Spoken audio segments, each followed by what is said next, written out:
I'm kind of curious, especially when it comes to the post process. So like when you see a finished film and there's one character where you can tell every line of that character has clearly just been redubbed. What might be a reason for that? Like, does it mean that every single line of dialogue recorded on set was unusable? We've done a few of these. Mostly it's accent. Okay.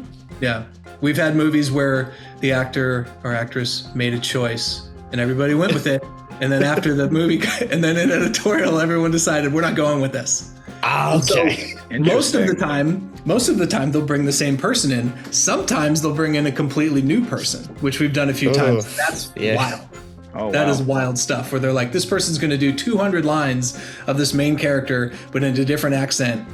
And I was like, okay. And it's like, wow, like it worked, like it's done. And you have to, there's legal stuff for doing that. You have to run it by SAG and all these things like that. But it has happened. Yeah. But also like in the last, I would say even like, last 5 or 6 years, ADR has gotten so much better. Like the tools that our sound people have. It's insane. You rarely see a movie where you're like, whoa, what's going on? Well, I'm just curious. Let's pull back the curtain on this a little bit.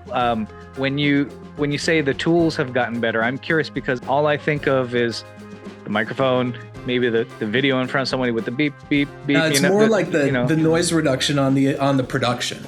It's really about making the stuff that we can make work now compared to 15 years ago. It's insane. That's interesting. Yeah. So basically almost everything in production can be saved. Wow. Now with noise reduction and filters and things like that.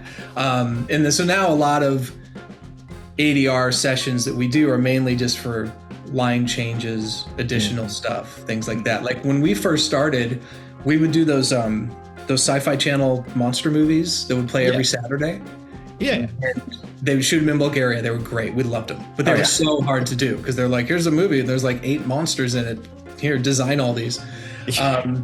But also you'd have guys on sets, they're on like a pirate ship or something like that. So I remember when we would have lead actors come in, sometimes they would have like 200 lines. Yeah. And they would just hang out for 2 days and they would just redo their whole movie. It doesn't happen that much anymore, so through like things like through tools and filters and things like that. Is that like, as tools are progressing, are they becoming more AI driven, do you think, in that sense? Or like, I mean, in terms of like the deciphering of what sound versus background audio and... Yeah, a little bit. I mean, that's always been in there. I don't mean it like the voice, like, I typed words and the voice said it for me. I don't mean that, but... That is happening. Yeah, not here, but I'm telling you, it does happen. Yeah. It's going to happen more, and, we'll all just have to deal with it. But it's definitely out there. Mm-hmm. Yeah, but no, the processing of it, the processing of existing dialogue has gotten so good that you really can save almost anything, To that point, everybody's favorite phrase, fix it in post. What has been your wildest fix it in post scenario in that sense? We've done movies that they have whole scenes that just didn't record, or they had, so we've looped whole scenes. Sometimes we'll get movies where they'll edit with proxies, edit the picture. Oh, yeah. And then when you go back to the raw camera files, all the metadata is blown away. So you have to do a complete overmatch, things like that. You got to do a in point, out point, in point, out point for the whole movie. Oh, my. It's a couple times. You really got to do bad stuff to end up in that situation. But it happens. My big fix it in post is someone left a coffee cup in frame. Well, that's not the biggest, but common one.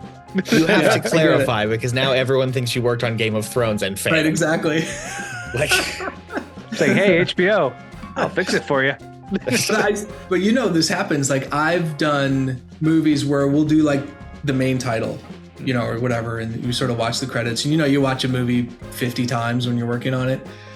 Just blatant misspellings, like that people watch over and over and over again, and then finally someone who's never seen it before, they're like, I don't think that's right, and then everybody goes, oh.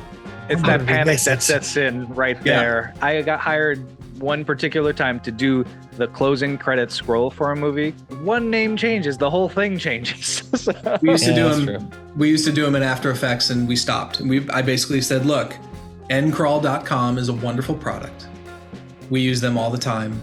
and it allows you to make changes. You can have the producers make changes. It's just they've done it. They've solved the problem. This sounds like a paid ad, and it should be if they want to give me money. No, you know what? Yeah, if they want to give you money or us for hosting it, but this is why we do the show. This is the kind of stuff I like to know because this is new to me.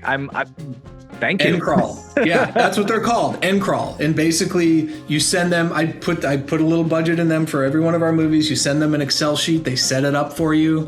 It's just so easy because the back and forth of doing it in another program, like people say, oh, this is final. Every movie. It's never final. Minimum of 10 changes. Oh yeah. Yeah. And it's usually weeks of back and forth.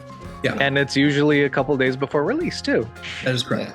As someone who writes, it's never, this is my final draft. It's always, this is my final draft, third revision. Exactly. Always. So Always. Everybody put end crawl in your budget because it's great and it's just makes things so much easier. Well, that's a good tip for the first time filmmaker too. There you go.